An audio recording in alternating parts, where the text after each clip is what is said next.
السلام علیکم۔ جی وعلیکم السلام۔ جی صاحب، میرا 3 سوال ہے۔ پہلا سوال یہ ہے کہ ایک خاتون ہے، وہ بار بار آنکھ میں پانی ڈالتی ہیں اور روزے کی حالت میں بھی وہ ایسے کرتی رہتی ہیں، تو کیا ان کا روزہ صحیح رہے؟ آنکھ میں پانی ڈالتی ہیں؟ جی صاحب، ٹھیک ہے، اور بار بار اور چلیں پہلے لے لیتے ہیں۔ انہوں نے کہا کہ کوئی خاتون آنکھ میں بار بار پانی ڈالتی ہیں، ہو سکتا ہے خشک ہو جاتی ہو یا کوئی اور پرابلم ہوتی ہو، تو حالت روزہ کا کیا حکم ہوگا؟ دیکھیں، جو دوا ہم ڈالتے ہیں نا، یہ لیکوڈ بہت ہی تھک، بہت ہی باریک ہوتا ہے، تھن ہوتا ہے بہت ہی زیادہ، تو اس کا گمان یہ ہوتا ہے، اور اکثر ہوتا بھی ایسا ہے کہ جب آپ ڈراپ ڈالتے ہیں تو بعض اوقات حلق میں کڑوا سا ذائقہ محسوس ہوتا ہے، تو لہذا چونکہ آنکھ اور حلق کے درمیان ایک روٹ اور پیسج ثابت ہوتا ہے، اس لیے اگر حالت روزہ میں دوا ڈالیں گے تو روزہ ٹوٹ جائے گا۔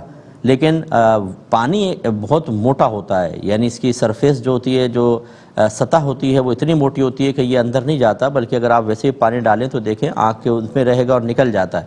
اس لیے اس حالت میں، حالت روزہ میں پانی ڈالنے میں مسئلہ نہیں، اور ویسے بھی وضو کرنا ہم پر فرض ہوتا ہے حالت روزہ میں، جب ہم پانی ڈالتے ہیں تو آنکھ میں بھی تھوڑا بہت سرائیت تو کرتا ہے لیکن اندر نہیں اترتا ہے، لہذا ان خاتون کا یہ فعل صحیح ہے، حالت روزہ میں کر سکتی ہیں، کوئی مسئلہ نہیں ہے۔